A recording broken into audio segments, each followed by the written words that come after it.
अस्सलाम वालेकुम नाज़रीन, आज हम जिस मुल्क की सैर करने जा रहे हैं, यहाँ दुनिया का सबसे बड़ा जादूगर सामरी रहता था। ये औरतों को कैसे जादू के जरिए अपने पास बुला लेता था। यहाँ वो कौन सी जगह है जहाँ जिन्नात बंद गाड़ी को 40 की स्पीड पर पहाड़ के ऊपर ले जाते हैं। यहाँ दुनिया की सबसे लंबी कब्र किस सहाबी रसूल सल्लल्लाहु ताला अलैहि वसल्लम की है। यहाँ शद्दाद बादशाह की बनाई हुई जन्नत भी मौजूद है और यहाँ हजरत उवैसे करनी रदी अल्लाह ताला अन्हो की कब्र मुबारक भी मौजूद है।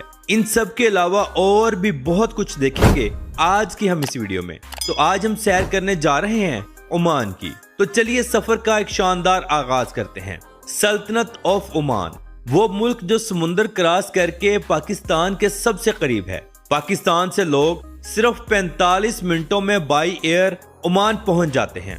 ये अरबी मुल्क है और इंतहा का खूबसूरत है। यहाँ आपको बड़ी बड़ी इमारतें देखने को नहीं मिलेंगी। यहाँ पुराने अरब की तरह सादा और खूबसूरत घर देखने को मिलेंगे जिनका रंग मट्टी की तरह का होता है। ओमानी लोग देसी अरबी लोग हैं। ये अपने मुल्क में हर छोटा बड़ा काम खुद करते हैं। यहाँ के टैक्सी ड्राइवर भी ओमानी लोग हैं और हर छोटे बड़े काम के रिसेप्शन पर भी ओमानी लोग ही बैठते हैं। ओमान की औरतें खूबसूरती में एक मियार रखती हैं, लेकिन ये लंबे अबाए क्यों पहनती हैं ये मैं आपको आगे चलकर बताता हूँ। ओमान का कुल रकबा 3,09,500 मुरब्बा किलोमीटर है। ये दुनिया का 70वां अपने रकबे के एतबार से बड़ा मुल्क है। ओमान में 55 लाख के करीब लोग रहते हैं, जिनमें 28 लाख के करीब औरतें और 18 लाख के करीब मर्द हजरात हैं, यानी औरतें मर्दों से कई ज्यादा हैं। इसीलिए ओमानी लोग 4 शादियां बाआसानी कर लेते हैं। ये लोग 20 साल की उम्र में शादी ब्याह करना शुरू कर देते हैं। ओमान की सकाफत दूसरे अरबी मुल्कों से कदरे मुख्तलिफ है। ये लोग सर पर कढ़ाई वाली टोपी और कंधूरा पहनते हैं, लेकिन इनकी शादियां दूसरे अरब मुल्कों से मिलती जुलती हैं। ये लोग भी निकाह के बाद पूरा ऊंट बड़ी बड़ी परातों में डालकर मेहमानों को सर्व करते हैं। मजे की बात यह है कि ऊंट की मंदी पर ये लोग शहद और देसी घी भी डालकर खाते हैं। अगर हम ओमानी हलवे की बात करें तो ये अरब दुनिया की एक सौगात है जो खाने के बाद पेश की जाती है। ये सौगात पूरे अरब में इंतहाई मशहूर और मारूफ है।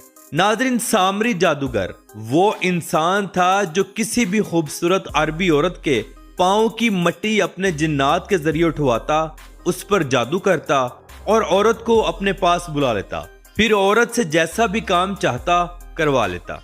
इसीलिए आज भी ओमानी औरतें लंबे अबाए पहनती हैं जो पीछे से पाँव के निशान मिटाता जाता है। सामरी जादूगर का महल आज भी ओमान के शहर सलाला में मौजूद है, जिसके अंदर उसकी कब्र भी मौजूद है। लोग इसे देखने के लिए दूर दूर से आते हैं, मगर अंदर जाने की बिल्कुल भी इजाजत नहीं है। एक ऐसे ताबी जिन्होंने हजूर अकरम सल्लल्लाहु ताला अलैहि वसल्लम का दौर भी पाया, मगर उन्हें बज़ाहिर मुलाकात का शरफ ना हासिल हो सका, इसलिए वो सहाबी नहीं बल्कि ताबी बन सके, जिनको दुनिया हजरत उवैसे करनी रदी अल्लाह ताला अन्हो के नाम से जानती है, जिन्होंने अपनी माँ की इतनी खिदमत की कि हजूर अकरम सल्लल्लाहु ताला अलैहि वसल्लम ने कहा कि कोई यमन जाए तो उवैसे करनी को मेरा सलाम दे। आप रदी अल्लाह ताला अन्हो की कब्र मुबारक सलाला में पहाड़ों के बीच मौजूद है। पूरी दुनिया से मुसलमान आपकी कब्र अनवर पर हाजिरी देने के लिए जरूर आते हैं। ओमान वो सरजमीन है जहां जाकर आप आज भी 1500 साल पुराना अरब देखेंगे। इसकी सरहदें यमन, सऊदी अरब और मुत्तहिदा अरब अमारात से मिलती हैं। खलीज फारस का खूबसूरत समुंदर भी लगता है। ओमान में चलने वाली करेंसी ओमानी रियाल है।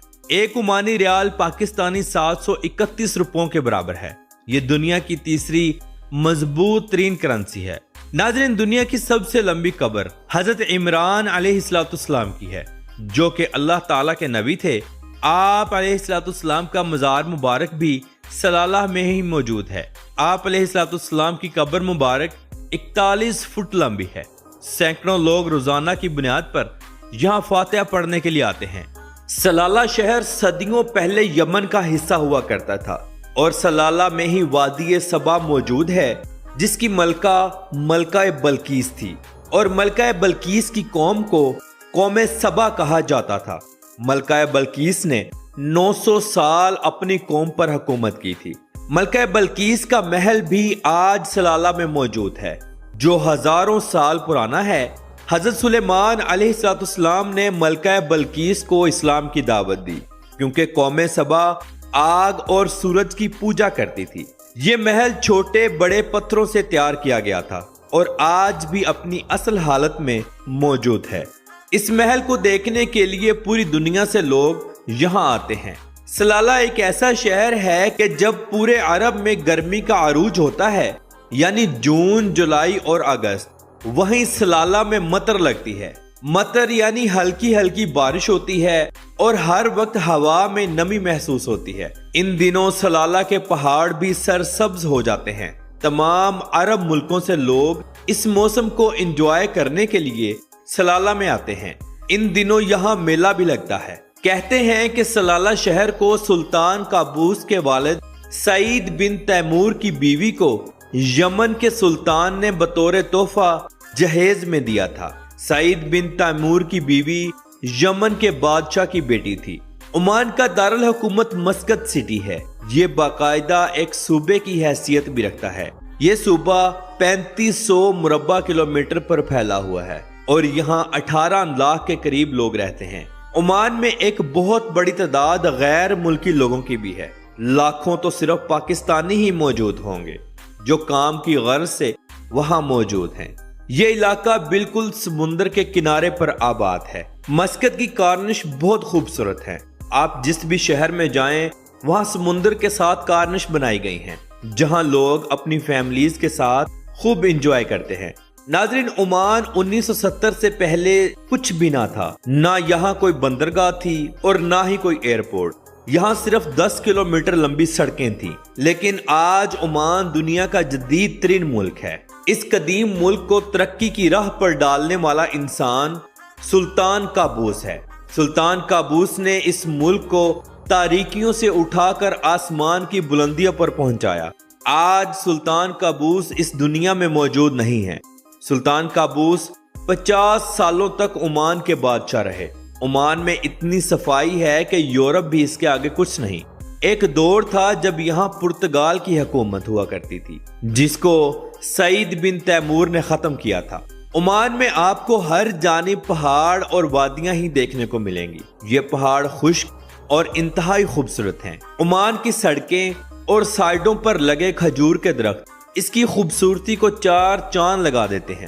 کیا آپ جانتے ہیں کہ سلطان قابوس کا محل سونے سے بنایا گیا تھا؟ یہ پیلس بہت بڑا ہے جس کے اندر آپ نہیں جا سکتے۔ البتہ باہر سے سب کچھ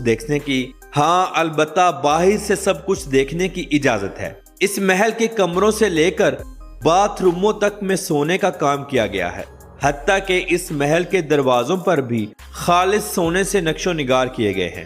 سلطان قابوس دنیا کے امیر ترین اور انتہائی اچھے انسان تھے جو عرب ملکوں کے سب سے پرانے بادشاہوں میں سے ایک تھے۔ اگر ہم سلطان قابوس مسجد دیکھیں تو یہ عمان کی سب سے بڑی مسجد ہے جہاں 20,000 نمازی بیک وقت نماز ادا کر سکتے ہیں۔ یہ مسجد 2001 میں مکمل ہوئی۔ اس کے 5 مینار ہیں۔ اس مسجد کی خاص بات یہ ہے کہ جو قالین اس مسجد کے اندر بچھایا گیا ہے اس کو کوئی جوڑ نہیں لگا، یعنی پوری مسجد میں صرف ایک ہی قالین موجود ہے۔ اس مسجد کو دنیا کے مہنگے ترین پتھروں سے خوبصورت بنایا گیا ہے۔ عمان کی عربی خواتین اپنی زندگی کو لگژری طریقے سے گزارتی ہیں۔ بڑی بڑی گاڑیاں اور خوبصورت گھر ان کے پاس ہیں۔ پیسہ انتہائی عام ہے۔ یہ عورتیں سونے سے بہت زیادہ محبت کرتی ہیں۔ جہاں کی زیادہ تر عورتوں کے پاس کروڑوں کا سونا موجود ہے۔ سلالہ شہر میں حضرت ایوب علیہ السلام کا مزار مبارک بھی موجود ہے اور وہ پتھر بھی موجود ہے جہاں صالح علیہ السلام کی اونٹنی کا خون لگا تھا۔ عمان میں ہی وہ وادی موجود ہے جہاں بند گاڑی کو کھڑا کریں تو وہ خود سے ہی 30 سے 40 کی سپیڈ پکڑ لیتی ہے۔ اس وادی کو وادی جن کہا جاتا ہے۔ ناظرین، اگر کبھی آپ کا عمان جانے کا اتفاق ہوا تو یہ تمام مقامات کو ذہن میں رکھ کر جائیں اور اپنی یادوں کو کیمرے کی آنکھ میں ضرور بند کریں تاکہ آپ زندگی کے کسی بھی موڑ پر ان یادوں کو دہرا سکیں۔ تو ناظرین یہ تھی آج کی ہماری عمان کے اوپر ایک چھوٹی سی ڈاکومنٹری. آپ کو کیسی لگی کمنٹ باکس میں اپنی رائے کا اظہار ضرور کیجیے گا. تو ملتے ہیں انشاءاللہ اگلی ویڈیو کے ساتھ. اللہ حافظ.